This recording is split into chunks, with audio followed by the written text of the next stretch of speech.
Welcome. Good afternoon. We are here today to celebrate that more than 70 cities across the European Union have joined the Green City Accord, an initiative that was launched by the European Commission to try to bring together mayors all across Europe to implement better environmental policies and make sure that we have cities who are greener, healthier, and cleaner all across Europe. And today we're going to be discussing about opportunities and challenges that these might bring. But before we jump into the conversation, let me share with you a few housekeeping rules. First of all, this conference is going to be hosted in English. But if you would like to follow it in French, you just have to go and click in the right button on your screen. You're going to see now a slide that is going to explain to you what you have to do if you want to follow the conference in French, and you can have access to interpretation. Then you need to know that this conference is live streamed and also recorded, and that you have a few things that you can do in this platform. You can share your thoughts, your comments, because this is an interactive session. So if there is something you want to ask or something you want to say, go and click on the chat and share it with us. You can also check the program, the speakers, their bio, and you can chat with other participants as well in our network room. Now, let's go into the program because it's a very interesting one.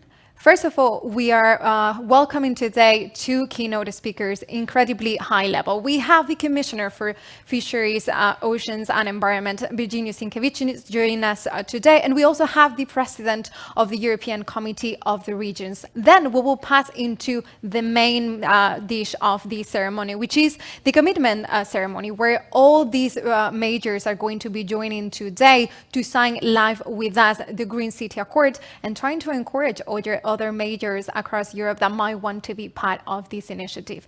And then we're going to have an interactive session where we're going to be discussing about those challenges, opportunities, and ideas about how we can make sure that we properly implement environmental policies. Now, before we jump into the session, I want you to see a video where, if you have already joined the Green City Accord, you might recognize yourself. Here it is.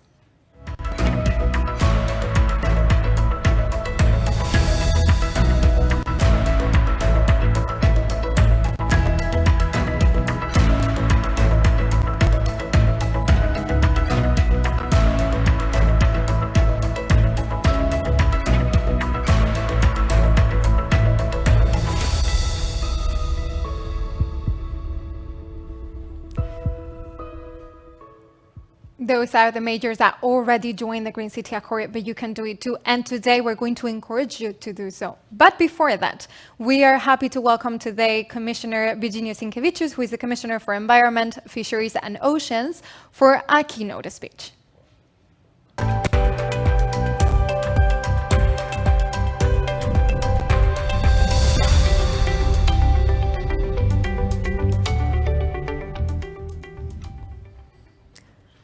Welcome, Commissioner. You have the floor. Thank you very much. Good afternoon to everyone, dear mayors, deputy mayors, ladies and gentlemen. Of course, it's a great pleasure to honor the commitment of so many wonderful cities today. Not just the 64 signatories who are already members, but the new cities also signing the accord today. Welcome to you all, welcome aboard, and welcome to an accord that looks to the future. By signing up, you are signaling your very clear intention to address a number of challenges. As urban expansion continues, cities will need to try harder to ensure a clean and healthy environment. And that's exactly the spirit of our accord. So how we are going and how we are doing today? What sort of baseline that we are starting?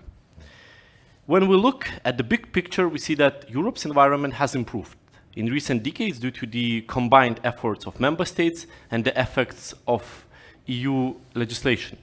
But we still have so much to do. We see worrying impacts from air pollution and a continuing loss of biodiversity. Today, 1 in 8 deaths, premature deaths, is linked to environmental pollution.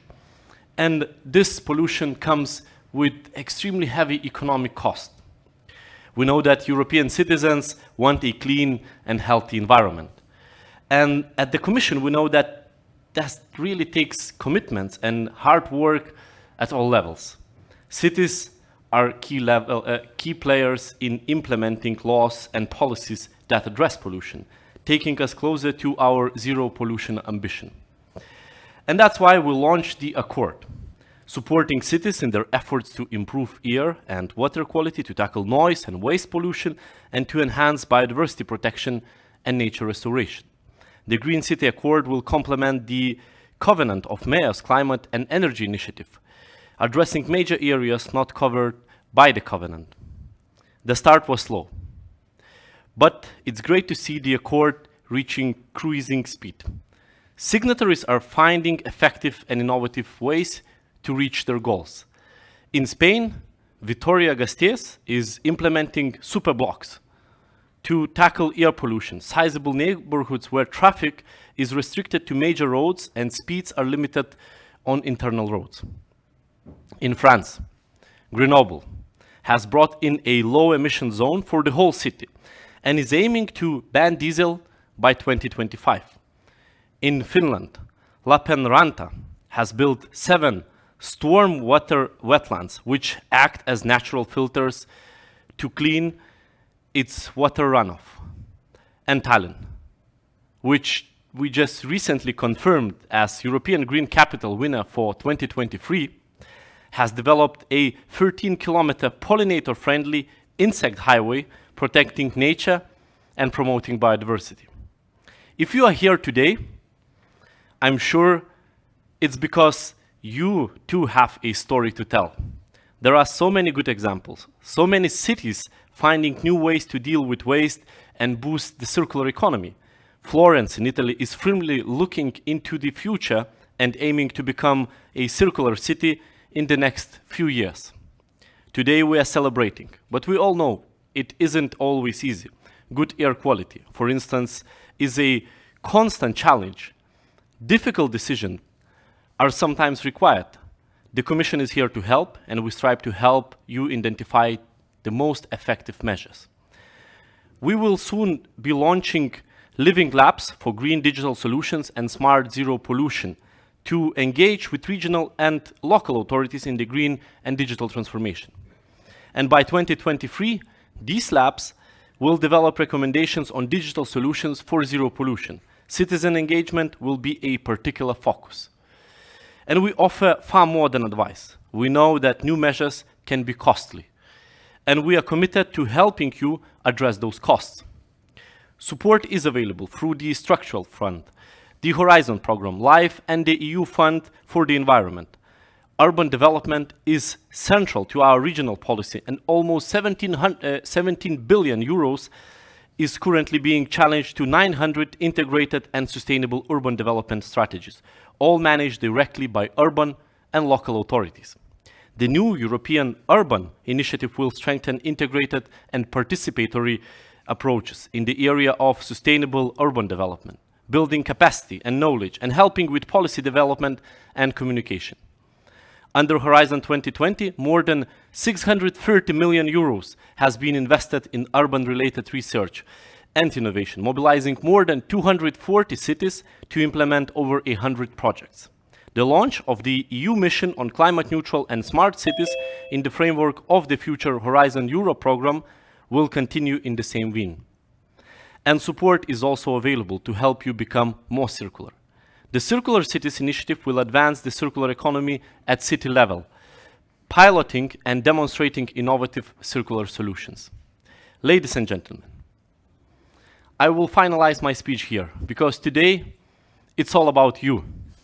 Europe needs people like you. It needs cities and mayors who are determined to involve local stakeholders, the innovators, entrepreneurs, and young people who will build a better, greener future. People committed to digital technologies and the smart practices that make city life clean, healthy, and sustainable. Today's event is a milestone reflecting the spirit of our partnership. It shows that we can go forward together, building a greener environment where quality of life matters. Thank you all for joining us today on this journey. Thank you so much, Commissioner. I couldn't think of a better way to motivate other cities to join the Green City Accord, right? Thank you so much. And now we're going to welcome our the next keynote speakers. So please welcome the President of the European Committee of the Regions, Apostolos Tzitzikostas.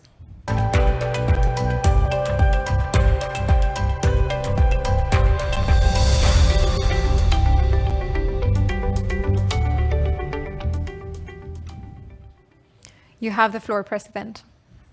Thank you very much, dear Commissioner, dear mayors, ladies and gentlemen. The climate emergency and the biodiversity loss are definitely the greatest threats that are facing us today. Next month in China, world leaders will gather for the Convention on Biological Diversity, COP15, to hopefully agree about ambitious 2030 biodiversity targets. A month later in Glasgow, they will meet for the COP26 with the hope to accelerate climate action. But our people and our planet need more than just hope. They want commitments, they want results today, not tomorrow. President von der Leyen, in her State of the Union speech earlier this month, rightly called the COP26 the moment of truth. The EU should stand proud of the Green Deal, which sets out a roadmap to carbon neutrality by 2050. Yet, her speech unfortunately failed to explain how this ambition should be delivered on the ground to positively impact people's lives. Targets and funding are nothing without strong climate governance, locally, in the EU and globally. So let me be crystal clear. Unless we understand who should deliver results efficiently closest level to the people, unless we provide the means locally, unless we work in synergy to rapidly deliver results to save our planet, we will all fail. Our citizens need to see responsibility and commitment from their elected leaders, not additional levels of bureaucracy that increase the complexity of European decision-making. This is why we need every level of government, EU, national, regional, and local, to work in synergy and responsibility. The green transition and protecting our environment will happen in our cities, in our regions and villages, or it will not happen at all. That is why I commend every supporter of the Green City Accord. Your ambition will create a greener, less polluted, more resource-efficient Europe. If we take Finland's Lahti, the 2021 European Green Capital, who aims to be carbon neutral by 2025 and have a full circular economy in place by 2050. Or Gdynia in Poland, which should be proud of its green public transport, cutting emissions and noise. Or in my home country, in Greece, Nikia Rendis is promoting sustainable gardening and expanding playgrounds and parks. These are just some examples of why local and regional government must be given a stronger role in EU decision-making and the UN talks. It is also why their climate and environmental contributions need to be formally monitored and measured globally, contributing to nationally determined contributions. So, dear friends, today is a celebration of local ambition, local delivery and local leadership. We celebrate Murcia in Spain, whose green climate policies aim to alleviate drought and mitigate the risk of desertification. We celebrate Little Metropole in France, which is expanding its green spaces and planning to set up a low emissions zone. Nevertheless, local ambition to deliver results to people is nothing without investment. So as President of the European Committee of the Regions and the directly elected governor of Central Macedonia and Greece, let me say clearly, our local and regional governments need direct green financing in areas that fall under our competencies. The EU's budget and recovery and resilience plans were unprecedented in ambition and proportion. But if the national plans are designed without cities and regions as partners, our recovery will be more painful and the green transition slower. So, dear friends, today's initiative is an open recognition by Commissioner Sinkevicius of the work and commitment of city leaders to delivering the Green Deal locally. And I'm really proud that the accord was launched with our committee last year, and I'm really pleased to see it grow today. Over the past 2 years, it has fallen to you, local leaders, together with our public services working on the front line to save lives and protect our economy. It now falls to you again to drive Europe's green recovery and build resilience so we are better prepared for the future. So I call on every single one of you, every one of Europe's cities to participate, share knowledge, and lead by example. Time is unfortunately running out. We can and we must change this course together. Thank you very much for listening. Thank you so much, President, for your contribution. And thank you for that mention to local ambition, because indeed it's at the heart of our discussion today. And also the both of you actually mentioned something very key. And this is not only about communications.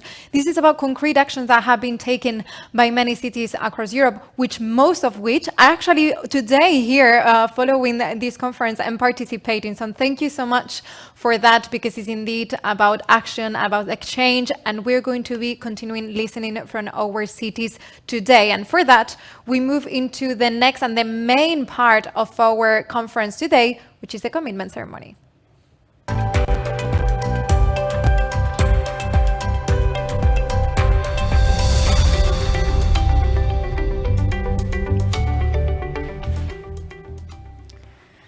So let's start welcoming the new signatories of the Green City Accords. And for that, let me welcome Vesna Baltina, who is the Deputy Mayor of Burgas in Bulgaria. Please join us.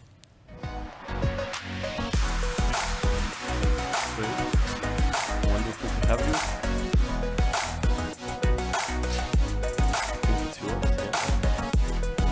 Congratulations. I think we take a picture, yeah? Wonderful. Please. Now, Deputy Mayor, Burgas is actually the first city in the Black Sea region that actually decided to sign the Green City Accord. And I was wondering, what is it that motivated you to do so? Thank you very much. Dear Commissioner, dear colleagues, ladies and gentlemen, I'm very thankful to have the privilege to attend this remarkable event. We, the people of Burgas, are among the first EU citizens to welcome the sunrise, because our city stands at the very eastern border of the Union. The city lies on the southern Black Sea coast of Bulgaria and is surrounded by many protected areas and naturally vulnerable zones.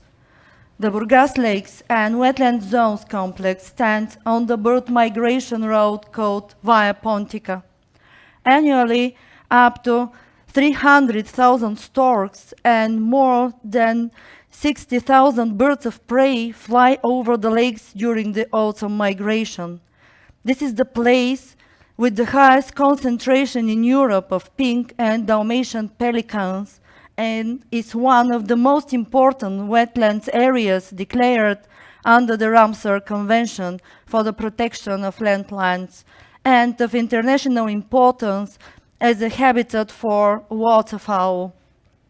Meanwhile, Burgas is the crucial industrial, trade, transport, and tourist center. Some of the industries of the regions are unique and determinant for the country, like oil refining, chemical products, purifying equipment, fishery industry, and etc. And in the center of this diversity stands the common man of Burgas. Joining the Green Accord family, we confirm our ambitious action toward a significant improvement in air quality and noise reduction through implementing measures for reducing secondary air pollution originating from household heating, promoting a new bus fleet by changing over to electrical buses, stimulating the pedestrian and bicycle traffic in the city by expanding and improving their respective infrastructure.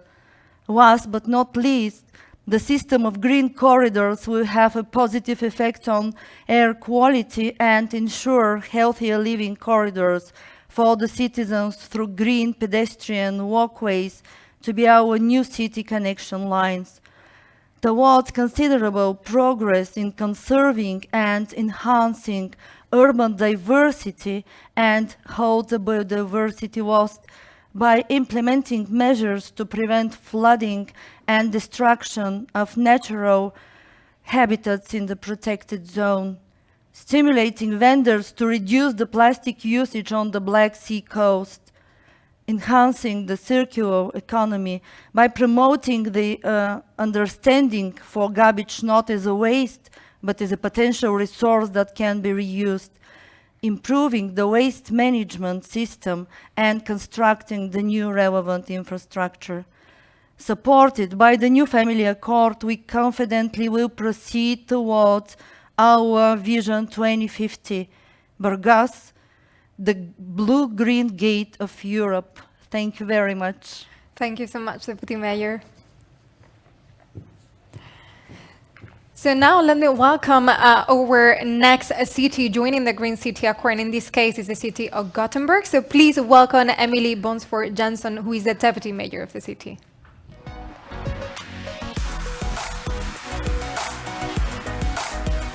I guess it's you. I guess that was it.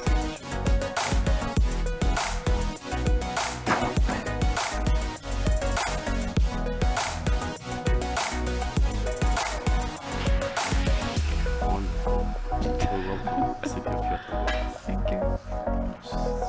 Let's take a picture, I guess. Okay, please. Please join us here on the stage. Now, as we have said before, the Green City Accord is not only about communication, but it's especially about action. And I was wondering if you could tell me a little bit more about what is Gothenburg going to do in the context of the Green City Accord? What is your plan to improve environmental policy? Yes, thank you very much, dear Mr. Commissioner and dear colleagues, and all of you who are listening online.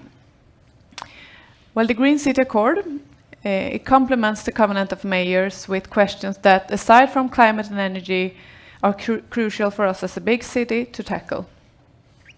And without preventing noise, air and water pollution, and accelerating the transition to a circular economy, with rich and urban biodiversity, our city cannot grow in a sustainable way. The Green City Accord emphasizes the importance of integrating improved air and noise quality in our own strategies and action plans. And this is something that we are actively pursuing with the implementation of our newly adopted environment and climate program. And that is a new way of governance, I think, that is very interesting to look into. In Gothenburg, road traffic is one of the largest sources of both noise and air pollution. And this poses challenges both to the environment and human health. And for us, implementing our sustainable urban mobility plan is therefore a priority. And that will lead us to a successful implementation of the Green City Accord. Further, through its reporting process, the Green City Accord contributes to increased openness and transparency. By reporting our key performance indicators under each focus area of the initiative, we showcase the progress of implementing our environment and climate program, our sustainable urban mobility plan, among others. And signing the Green City Accord clearly shows that we are serious. We're serious about achieving these environmental targets. We see the Green City Accord as a strategic platform for knowledge exchange to both learn from others and to share our own good examples. Thank you. Thank you so much. We're definitely going to be talking about those exchanges. Thanks. Now, let's move into our next city joining the Green City Accord today, which is Utrecht. And we're going to welcome Elko Edinburgh, who is the deputy mayor of the city. Please join us to sign the accord.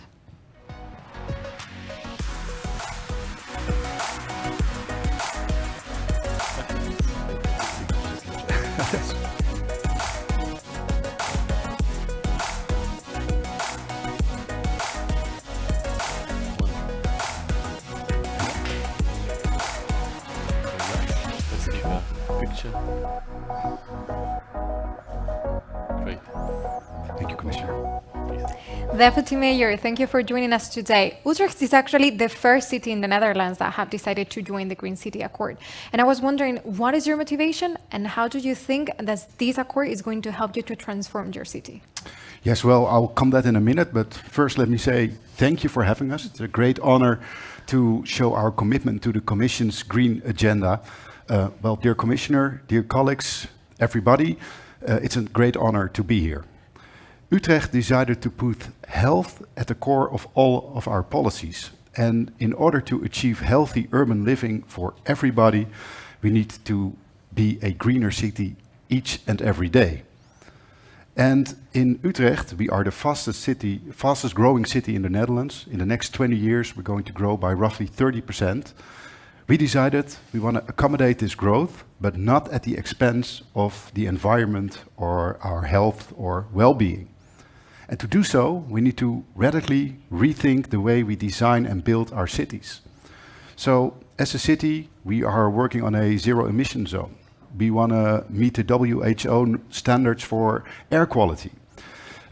We are actually adding more than 400 hectares of green and trees to our city. We are also banning the old diesels. So we are basically changing the way our city looks. And to put it frankly, get the cars out and put the trees back in. So to come back to your question, the accord is going to help us on two levels. As the Commissioner said, we are sort of front runners in this agenda, and I think we could actually learn from each other. And by learning and implementing each other's lessons, we are going to speed up this essential transformation. And secondly, I think we can align all our efforts with the Green Deal that the European Commission is preparing now. So that will definitely help. And finally, to conclude, we are basically helping to save the world, and that cannot be done alone. That is a multi-level task. So thank you to doing that together.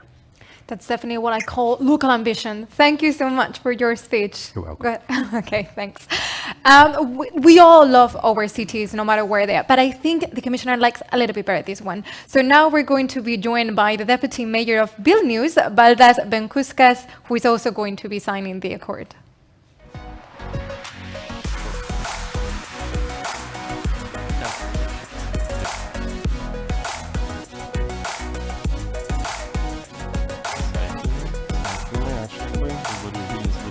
Dar žalesnis, nors Kristin sakė, kad pats žaliausias laikyti.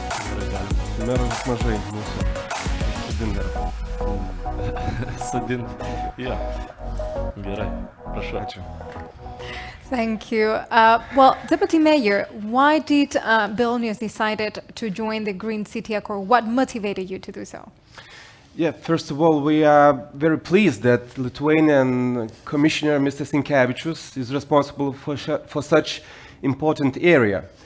And meanwhile, Vilnius, as the capital of Lithuania, also has a duty to set direction of Green Deal and green course to other Lithuanian cities. And I hope that our experience here in such honorable company would be like a guideline and a good experience and good example for another cities to follow us.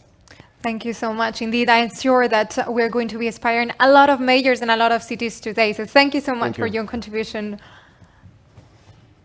Well, some of the cities that are joining us today couldn't actually be present here in Brussels, but we have invited them to join live so that they can sign the agreement as well. So you are going to be welcoming now Ritva Vihanen, who is the mayor of Vantaa in Finland, Cecilia Del Re, who is the deputy mayor for Florence in Italy, Matteo Campora, deputy mayor of Genoa in Italy as well, Linda Ozzola, deputy chairman of the Riga City Council, and Hélène Romain, who is the vice president of Lyon Métropole. Désolé. So, thank you for being here today with us. I want to see your pens and see how you sign the accord as well from your own bureau.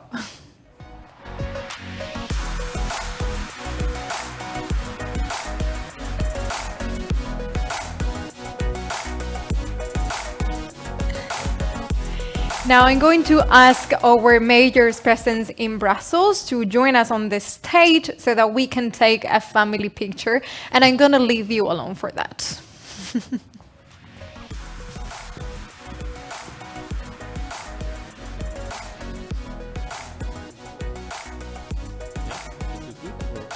I think you have to remove it. Okay.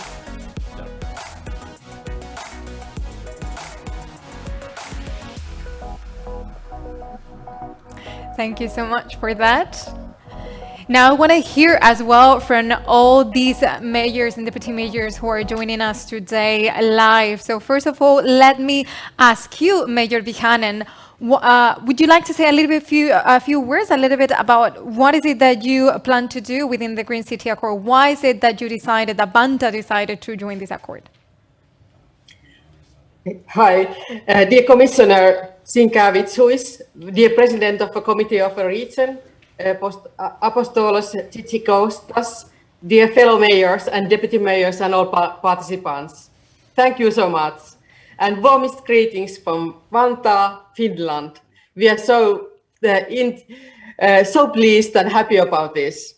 The Green City Accord is an important initiative. Before, there has already been initiatives and contracts specifically for climate change issues in which Vantaa is also a member. These include international ones, for instance, the Covenant of Mayors Agreement, and also national pledges, such as Finnish network commitment called HINKU. Okay, I translate it to you. Towards carbon neutral municipalities. Vantaa is aiming to be climate neutral by 2030. However, when it comes to other environmental issues and topics, there haven't been similar initiatives and networks for cities. The Green City Accord is filling this void with its 5 commitment areas. As a city, it's very beneficial to hear and see how our fellow cities are tackling these issues. Within the network, Vantaa also wants to support other cities with our examples and best practices. And regarding what the initiative will help Vantaa to achieve in the next years, the Green City Accord includes important environmental goals which we want to reach. We want to hear best practices on how to decrease the decline of nature's biodiversity and how to advance the development of circular economy in the city. So to reach these important targets, among others, we are very happy to sign the agreement and join this inspiring network. So thank you very much. Thank you so much, Mayor. I love the excitement and the motivation to be doing some work on environmental issues, and I love the commitment that are coming from Vantaa. Thank you so much. Now I would like to ask Deputy Mayor Del Re about what is the plan that Florence has to improve the environmental policies within the Green City Accord. Yes, hello to everybody. As Florence, we joined the Green City Accord for 3 main reasons, which are also our targets. First, the quality of life of people comes first in our city. It is what drives our urban policies. This is why an initiative like the Green City Accord is so relevant. By joining the agreement, cities are committed to addressing 5 environment areas: improving air and water quality, conserving and improving urban biodiversity, moving towards the circular economy, and reducing noise pollution. These elements are essential for the health and well-being of our citizens and our places. Second, we have seen the central role of cities. We truly make a difference and generate significant impact when we join forces and work towards common goals. By supporting the agreement, we can trigger the same effect by pursuing ambitious environmental policies for us, our cities, real agents of change, and for Europe. Third, it's an opportunity to become a strategic partner of an enhanced collaboration between cities and the Commission to co-design a greener Europe together and thus achieve the climate neutrality. We can share ambitious goals and results and inspire each other. Let the city be pioneers and lead the transition to a clean and healthy Europe for all. Florence is committed not only to enhancing our pledge of sustainable cities and communities, of which a significant step was joined by the Covenant of Mayors in 2010, but to translating and demonstrating our synergic, holistic, and systemic vision that characterize a sustainable cities. We have set ourselves the goal by 2020 to reduce emission by 60% according to the Fit for 55 package, but also to establish an action plan that allow us to better experience our territory, such as the Circular Florence, the new waste management plan, or the urban forestry project, with the ambition to plant new 20,000 trees within the next 3 years, or the establishment of quiet areas in the city perimeter that are configured as spaces of urban quiet usable by citizens, tourists, and city users in search of relaxation from the noises of the urban environment. We are committed to be the city of tomorrow, green and sustainable, starting today. Thank you. Thank you so much for that commitment and for mentioning one of the main issues about today's discussion, which is this need of joining forces with other cities, inspire each other and exchange good practices. Now I want to learn a little bit more about Genoa and why is this initiative so important for the city. So please, Deputy Mayor Campora, tell me about that. I am honored to represent the city of Genoa and its commitment of a Green City Accord in all its areas of management. Air, water, nature and biodiversity, circular economy, waste, and finally noise. How can I testify the relevance of these themes to make the city healthier, greener, to achieve a better quality of life for all the people that choose them as a place to live and join today, tomorrow, and the future? With a great question that my city tried to solve. How will cities look like in 2050? Overpopulated, polluted island of linear economy, or will they be renewed, sustainable, interconnected, and with services affordable to everyone?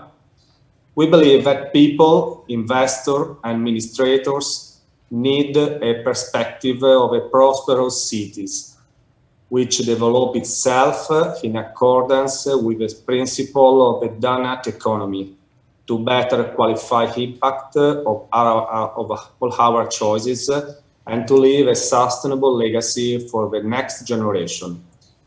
The Green City Accord is a marvelous opportunity to strengthen our effort precisely of the main topic themes, with the aim to reinforce the relationship and the value of the network with all the signing city to become together a pleasant and prosperous human ecosystem. With a Great City Accord, Genoa reinforces once more its historical engagement in our cities. In particular, in my city, has been actively involved in the Environment Forum for many years, and I personally had the honor to host one meeting of the forum in 2019. In the same year, we approved a strategy called Genoa Lighthouse on sustainable and resilient development, where questioning of the same topics and their impact at the local level, it traced the way focused on 3 clear work assets. 3 systemic goals implemented in the Genoa 2050 action plan, first in Italy, approved this May and available online. I believe that the Green City Accord, its capacity to mobilize cities' commitment, will help us to share and learn from one to each other new sustainable paths, models and innovative way of cooperation, both at local and European level. This accord perfectly matches the priorities and the actions developed over the last few years by the city administration, and it will give a more comprehensive international standing to our efforts. Thank you. We're very happy to hear indeed that this accord has allowed you to match the international ambitions where you have already a local plan, which is very important and what we're talking about today here. Thank you so much for that. Now I want to hear from Deputy Chairman Ozola, because actually Riga is the first city in Latvia that decided to join the Green City Accord. And I was wondering, how do you think this accord might help you to achieve your sustainability goals? Well, thank you for giving me the floor. Well, dear fellow mayors and vice mayors and leaders, let me start by saying that I am sending my sincerest regards to all of you from Riga. I have to acknowledge that for almost a decade, green issues had not been part of the development plans in Riga. Things like city resilience, biodiversity protection, reduction of air and noise pollution, climate-friendly solutions had all been neglected. But on behalf of the new Riga City Council that I'm part of and that has been in office for a year now, I'd like to strongly assure that this is no longer the case. So let me illustrate it with a few examples which prove Riga's commitment for a year already. Our mayor of Riga, Martin Statis, signed the Paris Climate Declaration, also joining Eurocities initiative for climate neutrality. A new climate-friendly mobility plan is being prepared and initial funds are secured. All Riga's agencies and utility companies have revised their strategic targets towards climate neutrality and will have to report on non-financial, meaning environmental and social performance indicators. Riga is probably the richest forest city in Europe, at least one of, owing 60,000 hectares of woods. And thus a new forest management plan has been endorsed, changing over to nature and people-friendlier management methods, while also meeting the EU biodiversity targets of set-aside valuable biotopes. We have seeded first urban meadows in Riga, and more. But I'm not here to take your time listing all the good works that we have done for the last year. Well, dear friends, while Riga joins the Green City Accord, we fully recognize the responsibility to create a better living space for people, creating safer and healthier, enjoyable and climate-proof environment. And we are sure that we will also benefit from networking with you, dear colleagues in other cities and your agencies. We are ready to share our knowledge as well as learn from the best practices from our fellow cities. And indeed, we hope to be an inspiring example for other cities in Latvia, thus Riga being the first city joining the Green City Accord, but not the last one from our country. I wish all of us speedy implementation of the Green City Accord. Thank you. I am sure that you will indeed be motivating other cities in Latvia to join the Accord. Thank you so much. And last but not least, we have Vice President Romain. And I was wondering, why did you decide to join the Green City Accord? Why it's so important from Lyon Métropole? Yes, thank you to give me the opportunity to conclude this part of the meeting with the Metropole of Lyon. The Metropolitan Authority of Lyon, even more than other French agglomerations, is hit by climate change.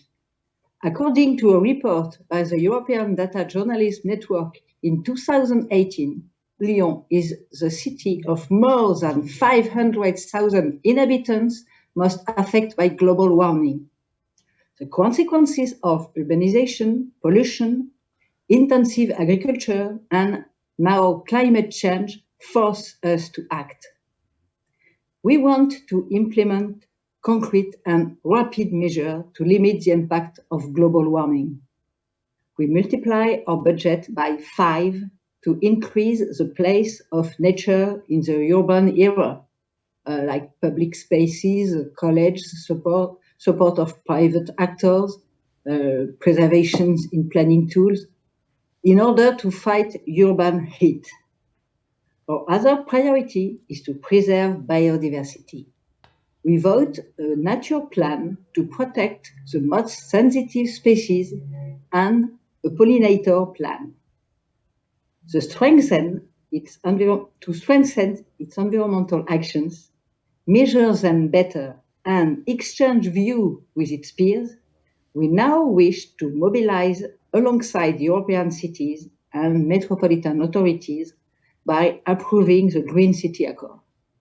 We are pleased to participate in a collective movement to respond to environmental challenges around the 5 objectives of this accord.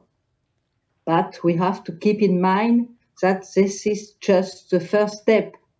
We need to go further together to achieve the Paris Agreement's goal. Thank you for your attention.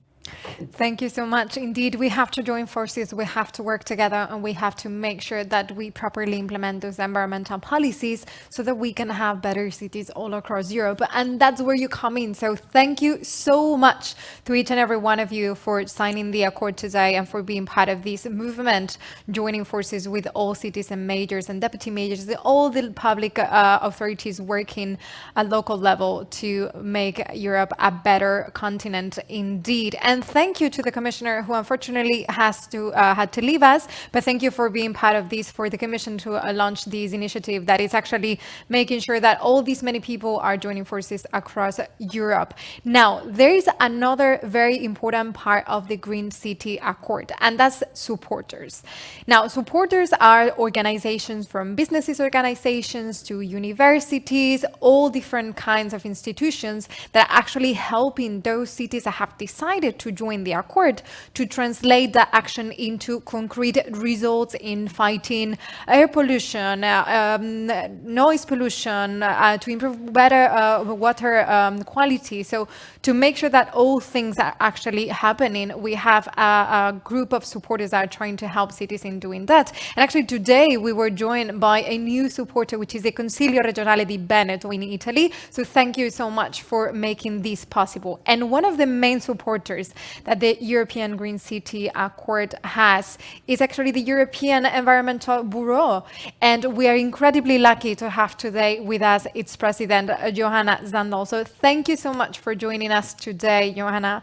I wanted to ask you, what do you think are the main pressing issues that cities are being confronted with when it comes to environmental policies? And what do you think the Green City Accord could have a role to actually help cities in overcoming these issues? Well, first of all, thank you for inviting me. It's really inspiring to be here and hear all the commitments from all these cities. Concerning the most pressing challenges, I think they are to a large extent covered by the Green City Accord's 5 areas of environmental management. But of course, it differs from city to city. And these are also, of course, very much linked to the urgency of combating climate change and adaptation to climate change, which we've seen so many examples of over the last years all around Europe. But if the 5 interrelated environmental challenges that are addressed in the Green City Accord are treated in an integrated manner, as they are supposed to according to the Accord, I think there will be positive results in so many areas, including climate change and climate adaptation. I think the Green City Accord can help in so many ways and to address the challenges. And one of the ways is, of course, the commitment as such. With a commitment comes expectations from citizens, and with expectations, the chance of delivery is greater. I really think so. And of course, as many have mentioned, to learn from each other and not to reinvent the wheel. There are so many good solutions around already in place that can be shared by others, to share know-how, to develop this know-how and to adjust it. And I think it's important to remember it's not always about technological fixes. There are also fiscal tools, societal behavior changes, and nudging measures, etc. And last but not least, I truly believe that front runners are so important, and you are needed to inspire others. And we are seeing many of them today. And so it's very interesting when you mention about the question of commitments and then translated into expectations, because one of the advantages of the Green City Accord is that there are concrete measures that need to be taken with concrete targets, which actually can be translated into action. And it's just not words and comms, which is very, very important for us because we want to see results. Now, I was wondering, why did the European Environmental Bureau decided to join as a supporter of the Green City Accord, and how did you plan to leverage your ability as a communicator to help those cities better communicate about their work, and also to encourage this networking that you were mentioning, the need to exchange good practices to make sure that they are actually able to deliver? Well, as other speakers have already mentioned, that what happens in cities plays a key role for the large transition that is so needed for a sustainable world. And of course, the EIB wants to be and wants to contribute where this very important change is happening. And the EIB has approximately 170 member organizations all around Europe that is representing some 30 million individual members and supporters. And many of these organizations has a local perspective and are very happy to contribute in the area where they are. And the EIB, we've been, and the network, we've been involved in setting policy at EU level and its implementation in national and cities level for a long time. And we, particularly in the field of circular economy and waste, we really want to share this expertise with the Green City Accord community, both with and the Secretariat on, for example, setting indicators to pull the ambition upwards, preferably far above EU legislation. Always. And it's interesting because indeed we're talking today about synergies and exchanges with practices, but it's not only about the local authorities versus the national or the regional authorities, right? It's also about trying to engage with other organizations, with the civil society, with businesses, to make sure that we all come together to implement environmental policies that are the most ambitious as possible, as you said right now. One of the things that you mentioned before, it was a question that sometimes it's a societal change that you need to see to make sure that you can actually achieve those goals that you have in mind. And one of the main questions here is, how do you make sure that citizens are actually part of the solution? How do you engage with citizens so that they are on board with environmental policies? And in this case, how do you think cities can actually do that? Well, of course, it's really important to get citizens on board. And a few crucial elements, I would say, I mean, not the least, to avoid some kind of yellow vest syndrome. It's, inclusiveness is really important. No one should be left behind in this transition that we really need. We need consultations that are open, taking citizens and the organizations representing them on board in cities' new policies. And here, the environmental NGOs are, of course, a key actor to get involved, and they're willing to, I can assure you of that.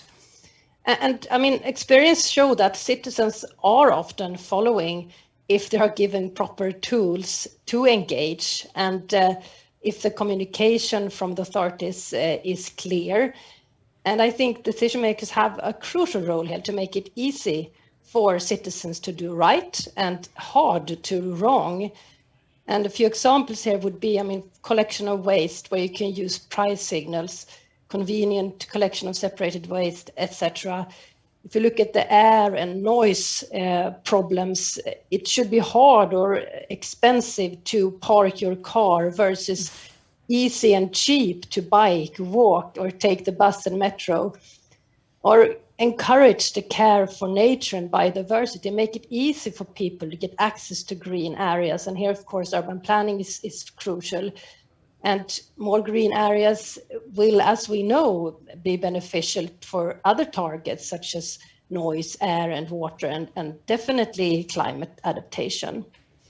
And I think the last thing I want to say is that all the cities around Europe should really feel confident that citizens want this change. I mean, how can you resist a green city with less waste, less air and noise pollution, and clean water? Thank you. Thank you so much for that measure, for that message, because indeed, as we were saying, this is not only about environmental issues, it's also about health quality and quality of life, right? So it should be an easy choice to go for a cleaner, greener, and healthier city. So thank you so much, President Sandler, for your contribution today and for being part of this discussion. And now we're going to be moving into the next part of our session, which is about interaction. It's about dialogue. We want to hear from you. We wanna have a conversation about these environmental challenges that cities are facing. And before that, we're gonna see a video that will show you a little bit about what the Green City Accord has already achieved. A growing movement of mayors across Europe is committed to making their cities cleaner and healthier. From the Baltic Sea to the Mediterranean, discover why European cities are so eager to sign the Green City Accord. En primer lugar, porque nos pareció un complemento ideal al Green Deal europeo, ya que amplía los ámbitos de actuación. Y además porque queremos ser parte activa en la creación de esa futura Europa con un entorno urbano más verde, más limpio y más saludable. Pour nous, adhérer au Green City Accord, c'est évidemment la possibilité de confronter nos pratiques avec celles d'autres villes à l'échelle européenne. C'est aussi de mettre en commun des indicateurs de suivi que nous avons sur certains sujets.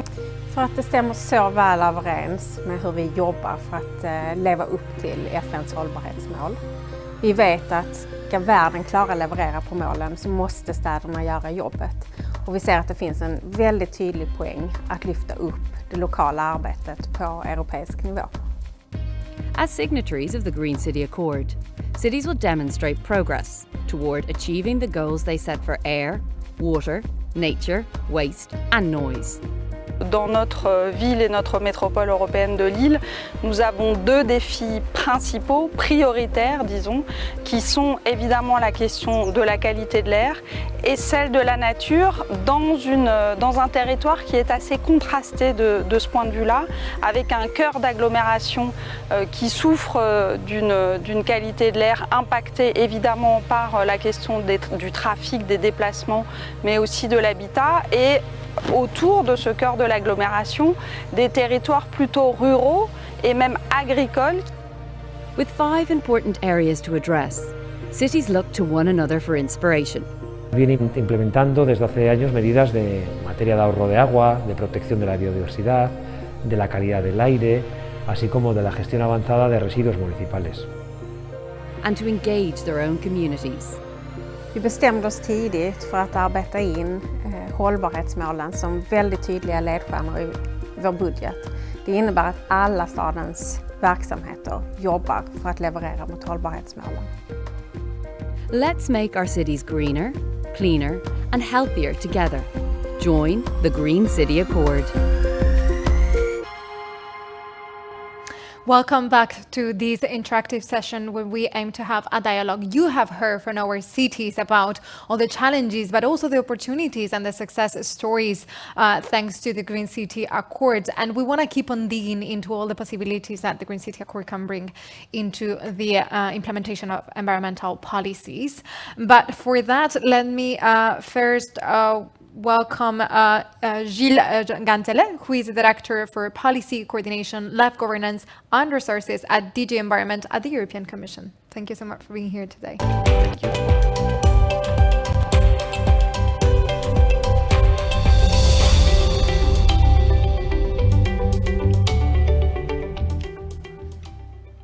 Now, before we jump into our discussion today, I want to hear from you. So now you're going to see a slide on your screen that is going to tell you how can you participate in the poll that I am about to launch. So check the screen, make sure that you find the right button and that you go there, because we want you to feed the conversation that we're having today. We want to hear about your concerns, your ideas, and that you can do it by voting in the poll, but also participating in the conversation. So make sure that you let us know that you want to speak.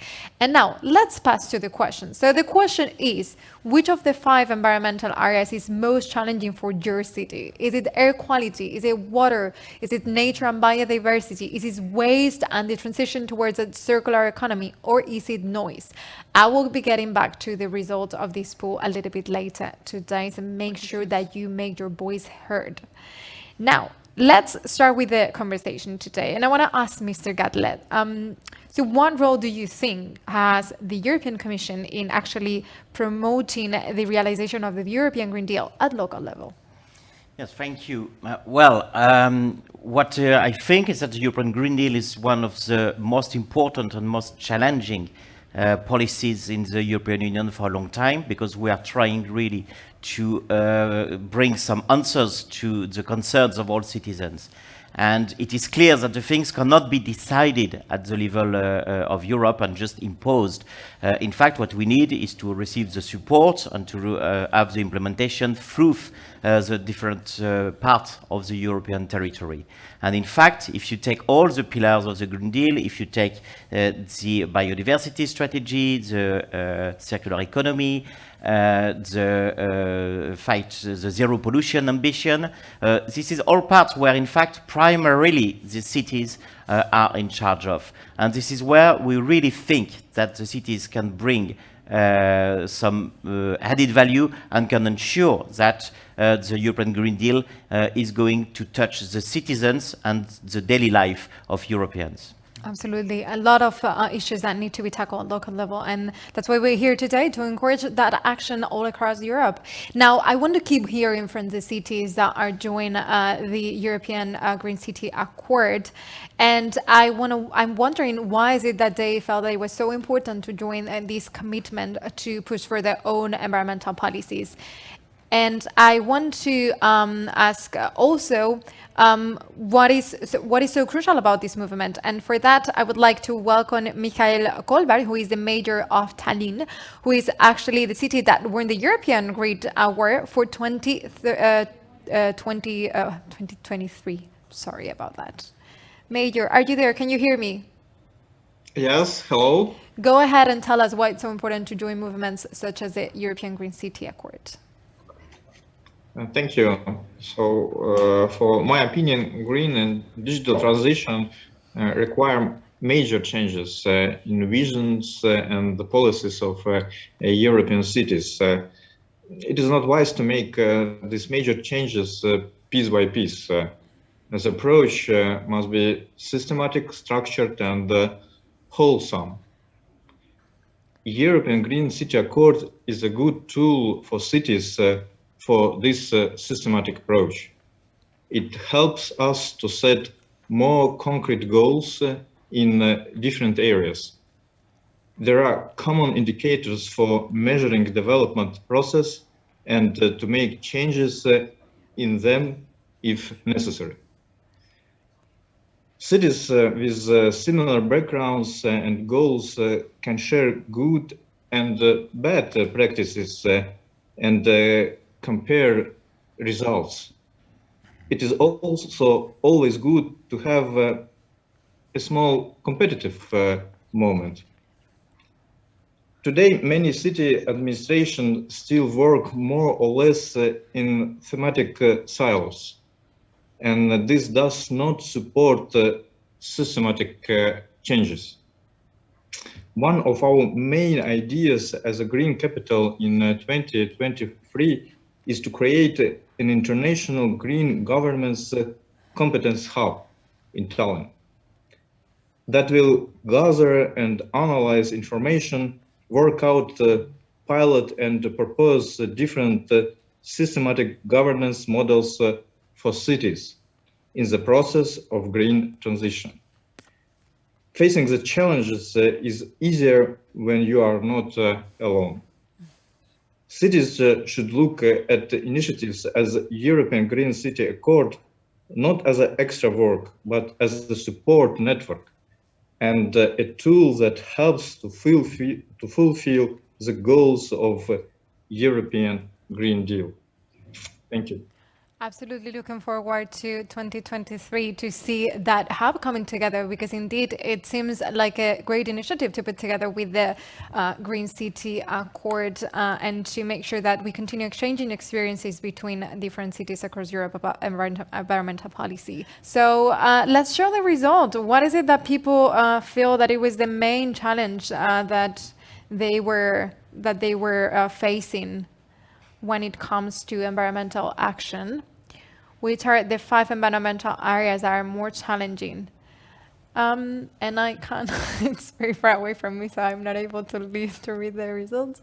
I think it's waste and the transition towards a circular economy. What is the most challenging for you, but also nature and biodiversity. And I think it's very, very interesting that those are these 2 issues. What does the Commission think about that? How do you feel about these being the 2 main issues that cities are facing? What being the main challenges? Well, I think it's not that surprising.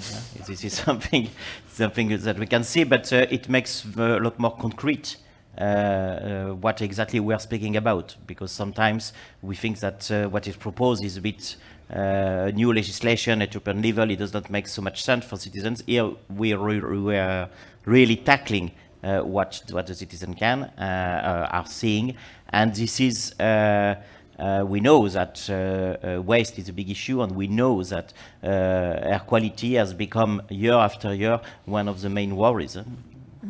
And what can the Commission do to help cities to tackle these 2 particular issues? So on the one hand, waste and biodiversity, and the transition towards a circular economy, and then on the other, nature and biodiversity. Now, what I think is that, in fact, what is needed is to have a clear view, a clear framework.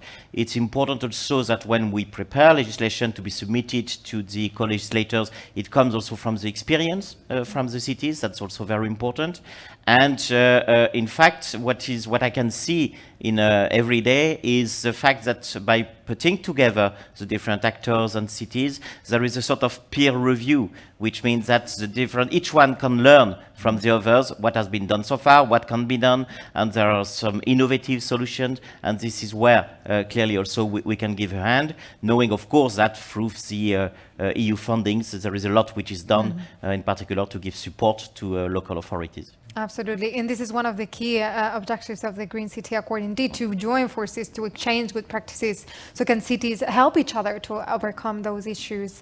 I wanted to ask you as well, because you mentioned air quality, and I know that over 100 cities have failed to achieve quality standards when it comes to air quality. And I was wondering, what do you think that cities can do to address those issues?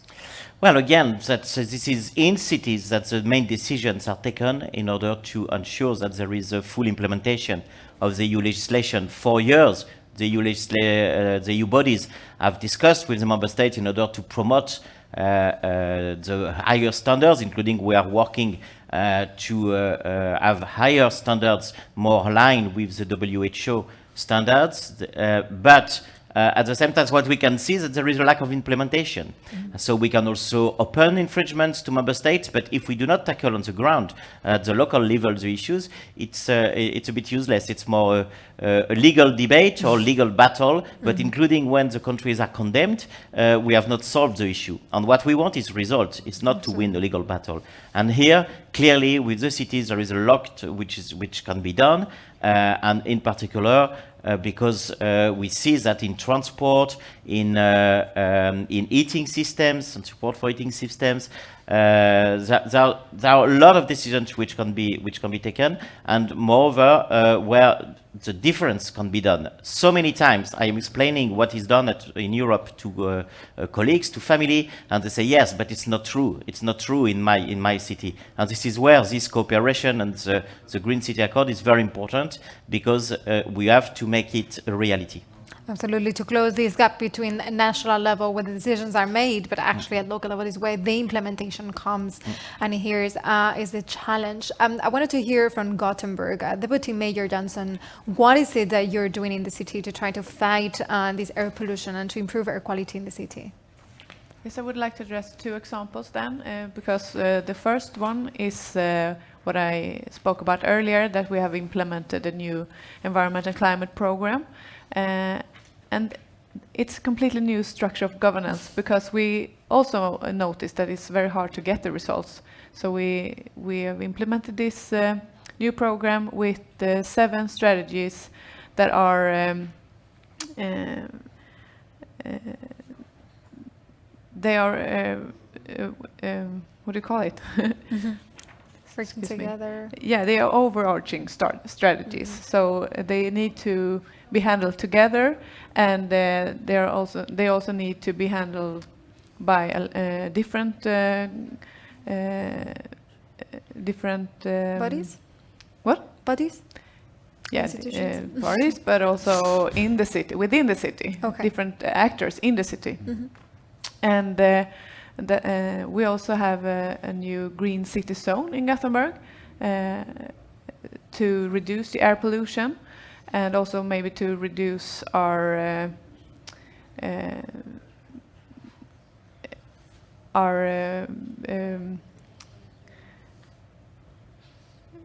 to reduce the air pollution and to try new innovations in a zone. And we have a great cooperation with the companies in our city, and as many of you know, that we have a long history of an industrial city.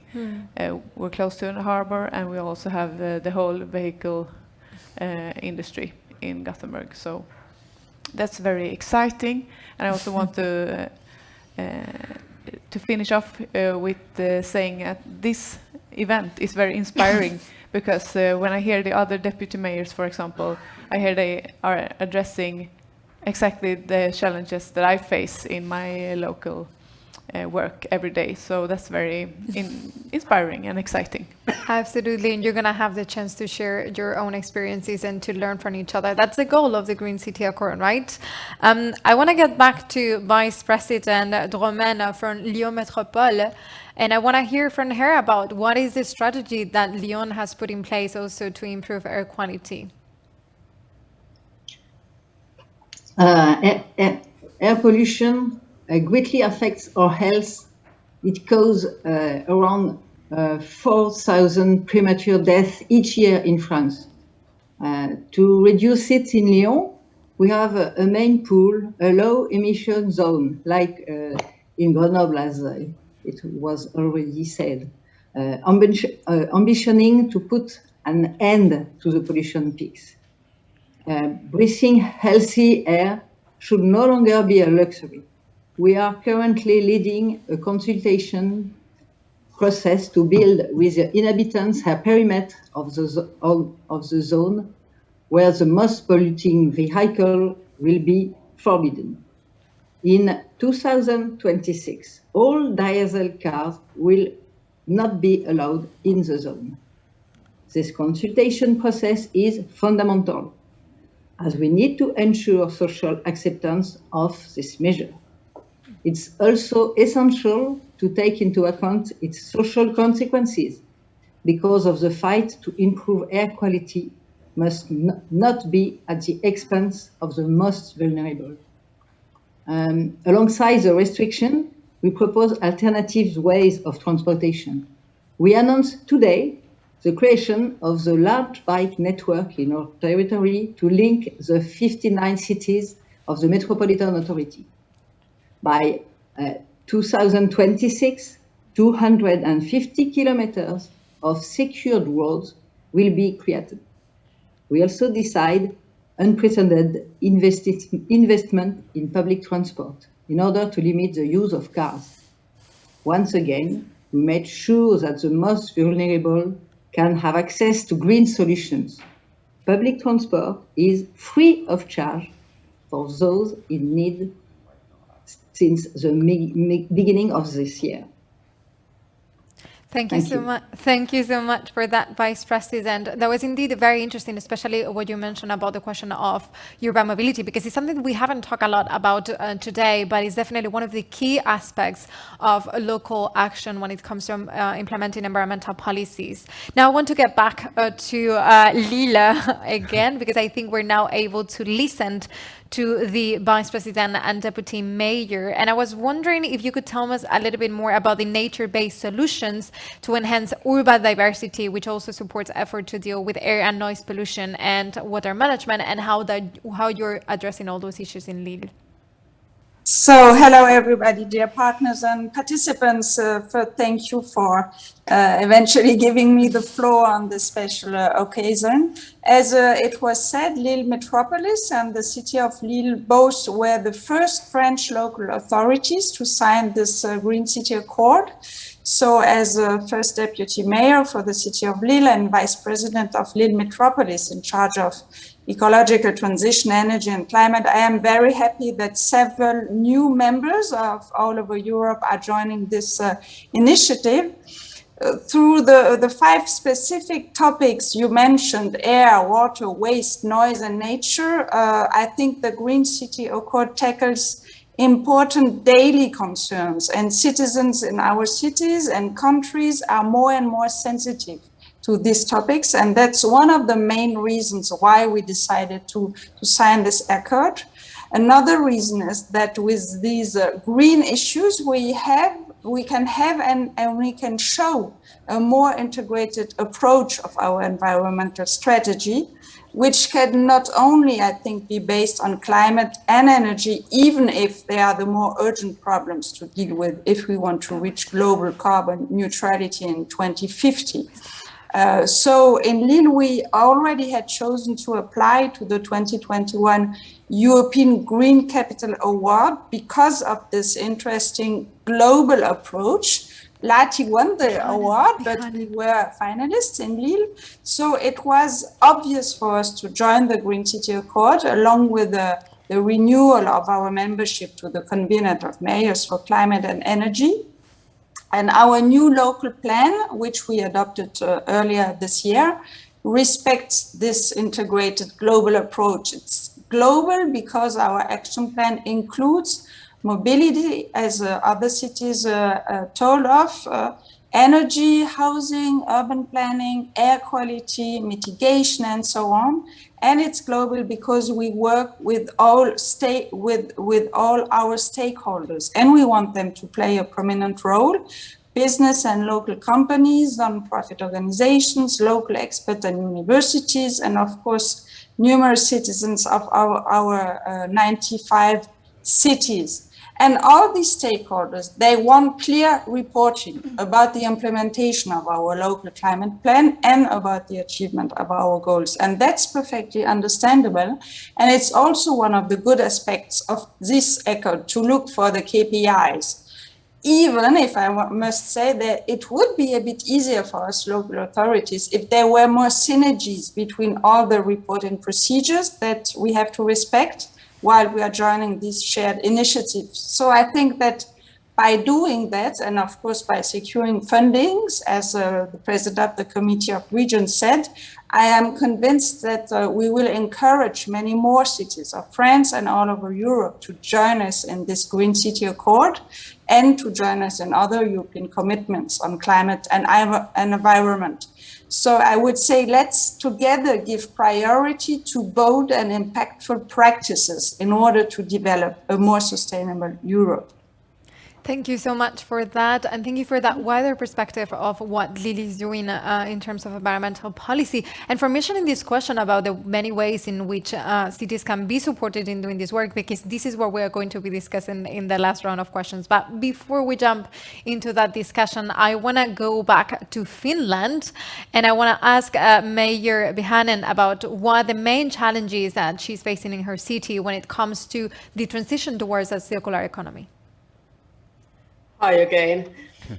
Circular economy offers great possibilities for a city and citizens, but yes, there are some challenges too.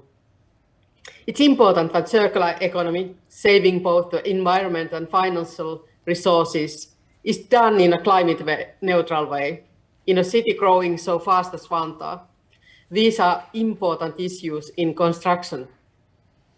We have many new developments for this in Vantaa. One example is that we are a partner in a large European Horizon project of 12 cities called Circuit. It includes new concrete demonstrations projects in built environment in cities, and it measures the environmental impact of these projects. The aim is to reduce the yearly consumption of raw materials in new housing areas by 20% and to reduce costs by 15%. A concrete and recent nice example with this project is that we have used the bricks from a renovation of a Finnish National Theatre in a school building in the Tikkurila district of Vantaa. I must say that this Finnish National Theatre is a great house and very well-known house in Finland, so it's in our hearts and now also in our city. Another challenge in cities in circular economies is how to reduce wasting food. In Vantaa, we have a good example of how to really improve the use of surplus food. Our innovative solution is called Shared Table, which has been going on for 8 years already. It's an efficient and centralized logistics system. The Shared Table team collects surplus food from food factories, wholesalers and retailers, and the team delivers it to large network of food aid givers. They organize community lunches, hand out food aid, and also arrange another kind of free and open social activities. So the initiative combines the use of surplus food with efficient logistic network and also improves the well-being of citizens in multiple ways. It means that 2 million kilo surplus food is delivered to those people who need it daily. So construction and food are some examples of issues in cities that can provide challenges in circular economy. But there are solutions as well. So thank you very much. Thank you very much indeed, Mayor. Again, you mentioned something that we haven't quite discussed today, but is definitely very important in environmental policy, and that's housing and building and how we make sure that we do it in a more sustainable way. So thank you for bringing that into the debate indeed. And I want to get back to Utrecht again, because we were talking about the need for nature-based solutions when it comes to urban sustainability and biodiversity. And I was wondering, what is it the city of Utrecht doing in this sense? Yeah, and I agree. It is really important to look around us, look at the nature and be inspired by that.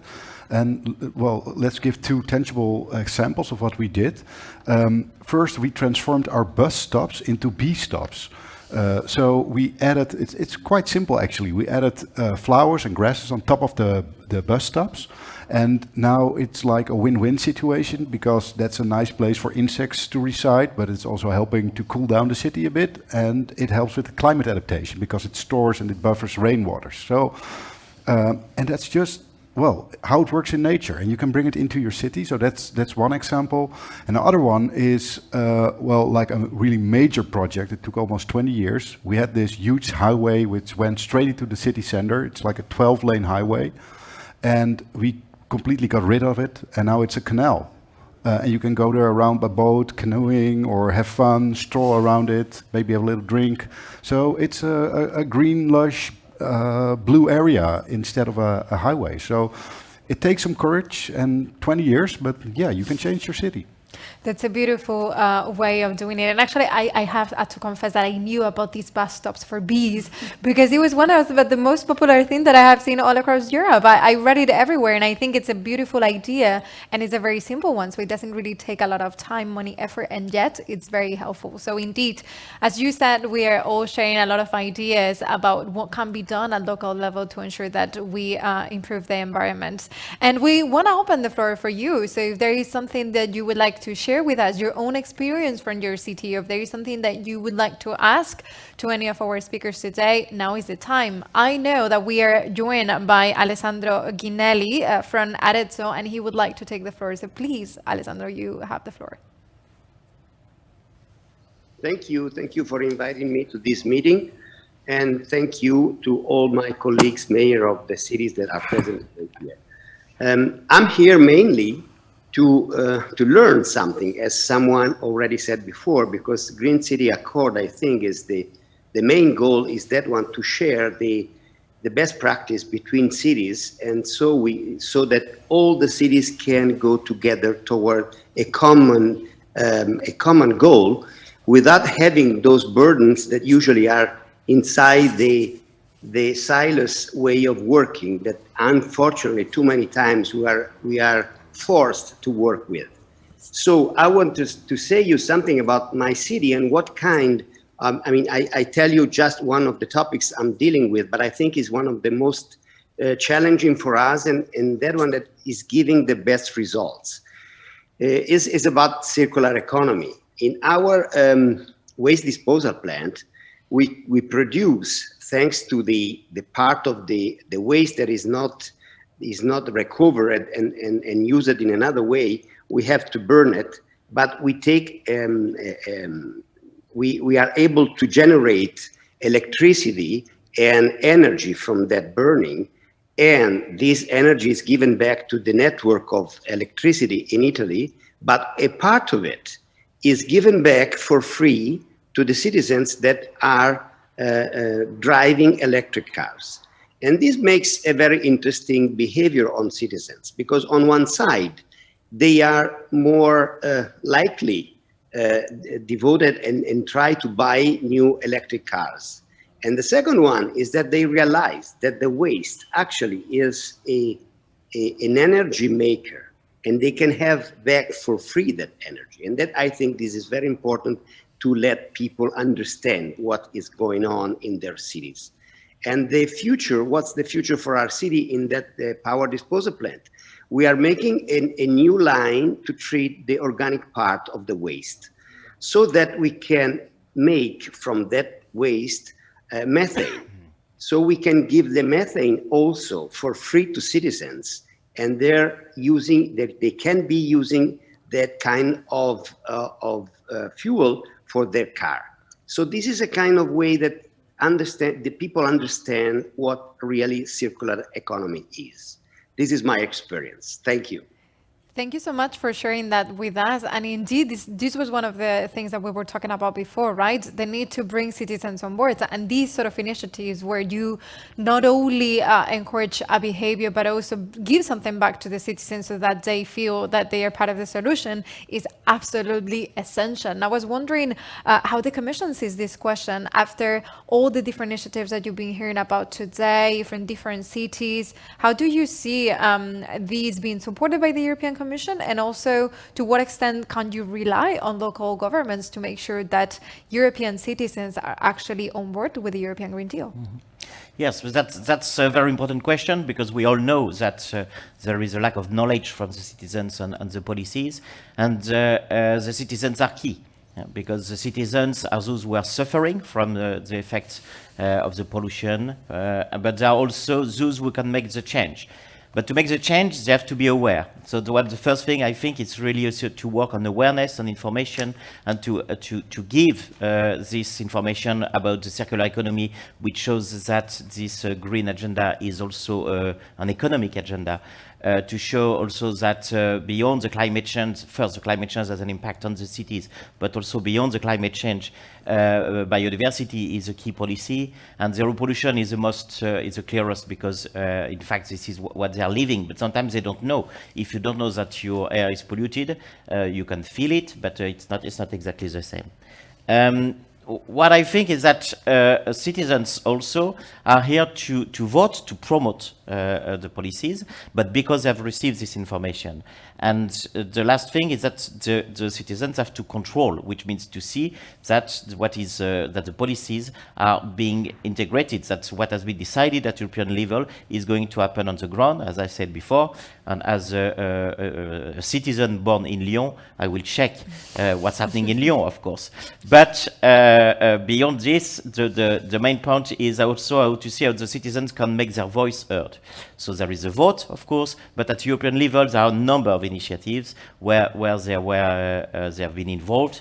And I will just mention, of course, the Climate Pact and the Ambassador Scheme, but I will also mention the possibilities of consultation, the Conference on the Future of Europe, but also what we can do to target those who are more concerned sometimes and who are more active. And this is why we have developed recently some initiatives at European level on youth, and mainly to have this dialogue with young people. We have 26 in recent years, but also we are, for instance, for the biodiversity Conference of Parties next year, we are starting an initiative called Green on Track, which in fact is to support youth movements, to bring the news, to exchange, to organize events in order that, like a train going till the results, that they are able to disseminate the information. So there are a number of things to do, but of course, what we try to create is a framework, but again, the big idea also with the Green City Accord is that we rely on the experience of the cities, we listen to the cities, and we can exchange and see where we can help, or on the contrary, where we can be influenced. Absolutely. And I think it's very much important to see how many initiatives in terms of participative democracy we have seen over the past few years. And of course, information is absolutely key to bring people on board. I was wondering, how was the experience in Utrecht, considering that you have made this huge change, okay, over the past 20 years, but you managed to make a change that would impact thousands of people every day, right? You take away a highway and you create a completely different space. How has been that engagement with citizens when you have to bring a huge change that is actually very positive, but they might not be aware of it? Well, to be honest, there used to be like 100 years ago, or I'm exaggerating, but 60 years ago, there used to be a canal at that place. So for that example, most people said, "Yay, the canal's coming back." But of course, we're doing things that impacts people in their daily life. So when you choose, for example, we try to design our city around bikes, and that means that we're getting rid of parking spaces, that we're narrowing roads, and of course, there are people who don't like those measures. But my experience is that when you explain them and when you're honest, and when you also say it's not only about saving the world or about clean energy, but it's also about your own health, it does help, because that's something that impacts the same person that's losing their parking space. So it's a sort of a shift in the way you can look at those type of discussions. And well, we do everything with, let's put it the other way around. We don't do anything without consulting our citizens. So it always starts with design thinking, having groups of citizens think along. And of course, sometimes you need to make unpopular decisions, but always with clear communication, be honest, and talk with those that want. And finally, when you decide to change, and people see it, and people start to use it, most people will actually love it. And then they say, "Hey, can I have more of this?" So it's actually a starting point that can then create a lot of good initiative. And in the end, it's for the common good, right? So it might not be the most popular choice, but they're going to enjoy the benefits anyway. So this has been a very interesting discussion about these issues, but we wanted to talk about as well how we can make sure that the Green City Accord is successful. What is it that we all need together to make sure that this is translated into concrete actions that we can measure, as you mentioned before. And before we do that, I want to launch a last poll. I want to hear from other public civil servants all across Europe, and I want to know what is it for them the most important kind of support to make sure that they are able to achieve all those targets of those goals within the Green City Accord. Is it expertise and training? Is it funding support, as many have mentioned today? Is it networking opportunities like this one that we have today? Is it exchange of best practices as we are doing in this conference. What is it for you the most interesting, the most important, the key support that you need to translate this beautiful discussion into concrete environmental action that can improve the life quality in your city? We want to hear from you. And I would like to keep encouraging you to share your thoughts, your ideas, your questions. So if you would like to take the floor, let us know and we can bring you in. Now, let's move into this question of how can we make the Green City Accord successful. According to the recent Eurobarometer survey, more than half citizens in all EU members say that protecting the environment is important. But as we said, we need to make them involved in these green policies. How do you see these being done beyond the European level, at local level? How are you engaging with cities to make sure that citizens are actually part of the solution more actively, not only being on board of the decisions, not only accepting, not only voting, but more like they are part of the solution, they are proposing ideas, they are engaged in this process? No, but I would say that this is the very ultimate goal of the Green City Accord, is to have this feedback and to ensure that we can receive more information on the reality on the ground, as I say. Said so, I would say that beyond what I've said before, there are some possibilities to try to hear the voice of the citizens, but I'm not naive that sometimes they are a bit overwhelmed by the over inputs coming from organizations, NGOs, big corporations, etc. But we try really also to integrate all the different inputs. But that's important that we are also aware not to receive only the citizens' contribution, but also that we're aware of what's happening in different local authorities. And said so, as I said, that there are lots of things to be seen. With the European Green Deal, the European Commission has changed and has shifted a number of its priorities at the European level. It was not only the Commission thinking, it's because there was a momentum, a political momentum, and it's done with the support of the Member State and the Parliament. But in fact, the Green Deal is now feeding all policies, which means when we speak about transport policy, when we speak about energy legislation, when we speak about climate, of course, research, for instance, these are things which are having an impact, and in fact, where the new legislation, which has an impact on cities and on citizens, is more and more oriented towards this goal. And last but not least, of course, there are possibilities of fundings. It's not always direct, it depends, it's a bit complex. I'm not sure I'm going to make right now an expose on all this, but it's true, and for years already, including for the previous period, it's true that there are more and more possibilities which are open, playing with the fund, and of course, because I am in charge of it, starting with LIFE, which is the only program on environment in Europe, but then there are also a lot more possibilities, and sometimes the possibilities also to coordinate the different funds and to join them as a leverage. So the idea is also to hear. In fact, it's important for Europe levels, European institutions, to hear from the cities. It's important that the cities can exchange, but it's important also that we can explain a lot more to the cities what is at stake and what is possible. I'm very glad that you mentioned that institutions need to hear from cities, because now I'm going to get back to the question that I sent to the participants about what kind of support that do cities need from the European institutions. And I want to get back to our speakers and ask them what the main support is that they need when it comes to action in terms of improving air quality, improving waste management, and so on. So I was wondering, why is it in the case of you, Deputy Mayor Burgas, what is the main kind of support that you need to achieve those goals? A tough but very exciting challenge lies ahead of us. Nature has to regain her authority and go hand in hand with humanity. But for all this to happen, we need every voice in this studio. As we collectively address our climate emergency, no voice and no solution should be left behind. There is a Bulgarian proverb that says, "One bird does not make spring," which means if we act united, we can make a difference.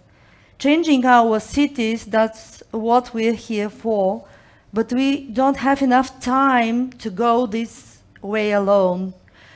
We should be, it should be a very long and lonely way if we go alone. So every effort of the public authority should be supported by the EU funds and by the national cohesion programs. Also, we need to face networking opportunities as a good start, and always it has to be supported by a very relative and very good legislation as well. Thank you so much for that. Indeed, I saw that you were actually exchanging in between each other before we jump into the conversation today. And I am sure that this is a great opportunity for you to chat about that. And it's important that you mentioned funding, because I will get back to you with the Commission on that. But I was wondering, how do you, Deputy Mayor, feel about these? What do you think are, for Gothenburg, the main areas where you need support, and what kind of support would you need from the European institutions to achieve the environmental goals? It's hard to choose between these four, but I would say that good examples of best practices in how to get inhabitants involved, that's a big thing for us. And I thought that this example from Utrecht was very interesting, for example. And of course, all the others are important, but I would say sharing good examples, and we also want to share our good examples, but we always can learn from others. Okay, thanks so much for that. And I was wondering, what do you feel that should be, Deputy Mayor, what do you feel should be the main thing where you could get support? What is the main area where you would like to see support, and what kind of support would you think that is the most important one for your city? Well, I do agree it's a hard list to choose from, but and I think we've said a lot of good things already. So and I think these kind of discussions really help, because I'm going back home with a lot of inspiration, and you start working from that. But there's like a fifth one that I'm missing from the list. I would say that I would like some sort of stricter policies sometimes, because, for example, when we look at air quality, I can influence roughly 20% of the air quality in my city, and 80% is out of reach. Sometimes it's even from countries around the Netherlands. And the Commission already mentioned, yeah, well, we need to harmonize policies, and we need to more strictly enforce them, because also in terms of getting the people along, it's hard to say, well, we do this 20% and this 80% is like really, it's dragging along. So I would say keep up the good work, and maybe do it a little bit more. A little bit more. I would support you. Thank you so much for that. I love it when there is I love it when there is this very honest in there. Well, you're from the Netherlands. I would have always suspect that, but it's always very nice to have this real interaction between the different institutions, right, at local and European level.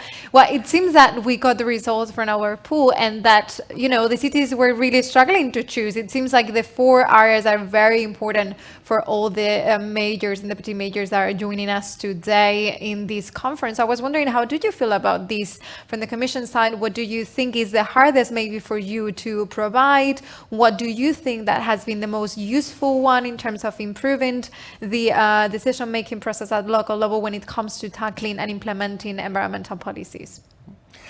Well, in fact, it's quite a challenging question, because I think first that we do not have to renounce to any of the tools that we have. So this is a whole.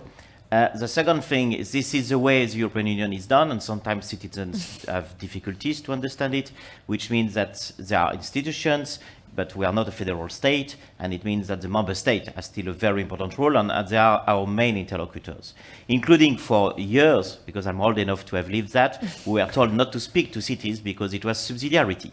I think we have changed radically. And now there is, of course, we cannot legislate for cities, but we can engage in a bigger dialogue. And in fact, what we have seen in the recent times is that cities are also calling to meet the institutions, to see Europe with flesh and blood, sometimes more flesh than blood, but to be sure that we can talk to each other and we can agree on what's happening. And it's not either a question to squeeze the member state, but it's sometimes we are to show to cities that the things can happen at European level. And that's very important. I have received in my office a number of cities who are just saying, oh, gosh, it's we can see you, it's not difficult to see you. And in fact, no, it's not difficult. So come, you can see me, and that's why we have this initiative, because the idea is exactly this, that we can engage and we can see. And in best practices, I would like to say very quickly something else that's very important. It's not only to learn from the others, but it's also the possibility to see that what is challenging at home has been done somewhere else. So it becomes possible. And it's also a possibility for the governance in cities to say to the citizens which are doubtful, to say, but in fact, see, it has happened in another city. This is something that my friend in another city, in another country has done. So as after the war, we made these twinning cities, these jumelage, to bring peace across Europe by mixing citizens. I think this is the second generation, because we have to bring citizens together to change the world.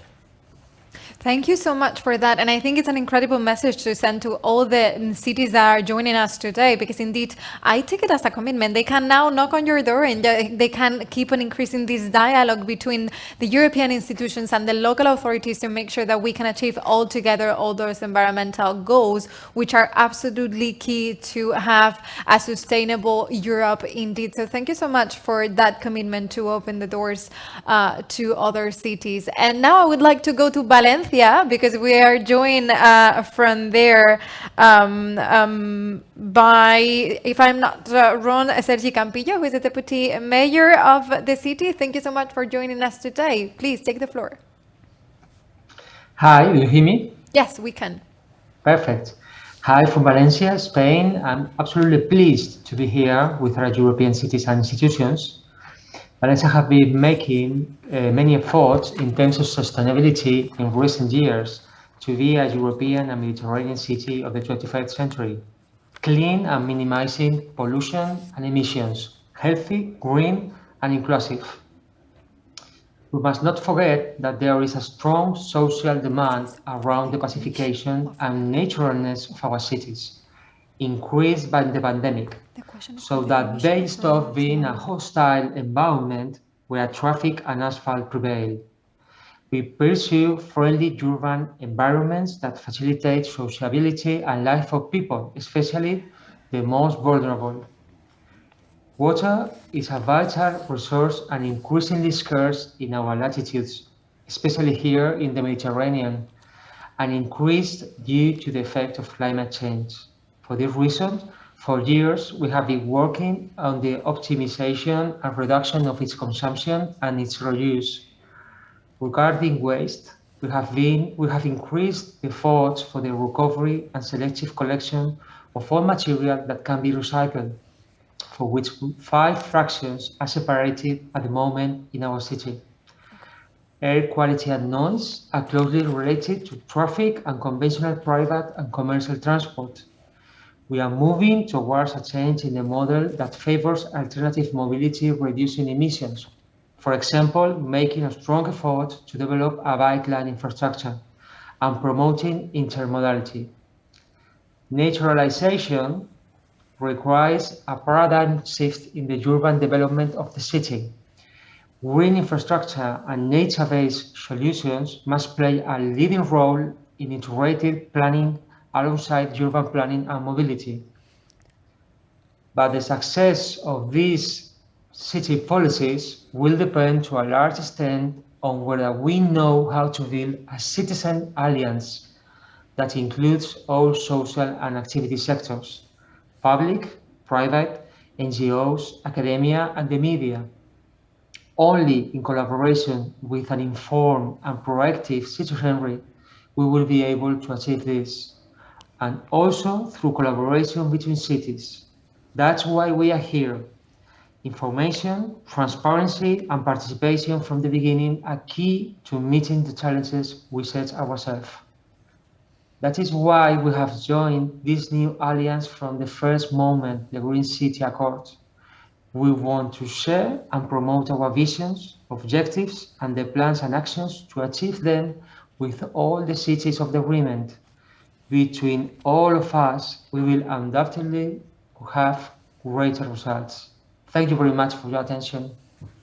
Thank you very much for that contribution indeed from Valencia straight away. And now we got another question from our audience that is, where do you see the biggest opportunities in terms of addressing all the different areas of action when it comes to environmental policy, so air pollution, water quality? And I was wondering, maybe would like to take the floor, maybe Deputy Edinburgh? Well, again, a very difficult question to answer because, as I mentioned, when we did the signing ceremony in Utrecht, we tried to start thinking from health, and then it's an integrated solution. It's connected thinking, so you should do everything at once, and some other speakers mentioned it as well. But if I really have to choose, I would say I would go for biodiversity because it's it tends to be a little bit harder to achieve in a city because there's so much concrete and stones, and it's really important to have the whole ecosystem going in your city. So if I really have to choose, I will go for biodiversity, but I think we should do all of them in a connected way. Thank you so much for that. Any of you would like to react to this one as well? Do you have an idea what should be the main question should be addressed? Would you like to take the floor? No, I still think that all of them, because what I wanted to say also at the beginning is that all these things are interconnected. So I fully share the opinion of our friend here, because biodiversity in cities can be very challenging. I mean, the air quality is something we can see, but biodiversity, to develop biodiversity can be very difficult. But it can be done. And secondly, the important thing is not to put some trees and little birds back in the city. It's really to have an influence on the quality of life. And what is important to communicate is that this is a set of all these policies which provide the best results. It's very important to achieve results in one of the different policies, but in fact, everything goes together. A city is an ecosystem, and this is something that we all have to integrate, and that's why the Green City Accord also asks cities to come with results, in fact, because it's not only to speak, it's time to act. Brilliant way to put an end to this discussion. Cities are also ecosystems, and we need to put together all these different policies to make sure that we improve the quality of life in them. We'll be done in a second.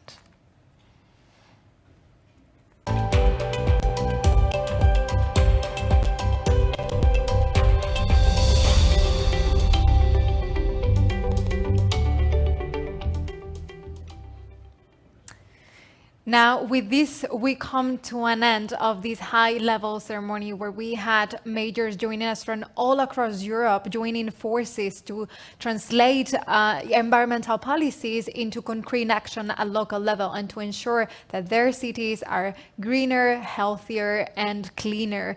And I would like to thank all of you, the participants who have been joining us live today, for your participation, for your ideas, and I hope that you made good use of our networking room and that you keep on contributing to this fight for a more environmental friendly cities all across Europe. And I would like to encourage each and every one of you who is joining us today, who is watching and would like to join the Green City Accord, to sign, go check the manifesto, everything that you would have to work on to make sure that you participate in this big change that we are trying to achieve all together. And I would like to, of course, thank our speakers today for your participation in this very interesting, insightful discussion and for sharing your own experience in trying to improve the quality of life of all the cities of the citizens in Europe.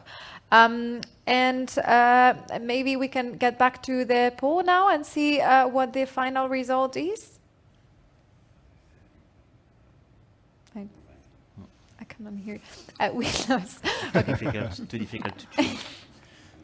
We just going back to the question before that we said about the need for support. It seems that all cities agree that any kind of support is needed, and they couldn't decide between the 4 options as we said. So that's good to know. You know, like anything is needed at local level to make sure that we translate environmental goals into concrete action. Thank you again to everyone for watching. For those who have joined already the Green City Accord, to those that will be joining in the future, we want to see you. We want you to be part of this change.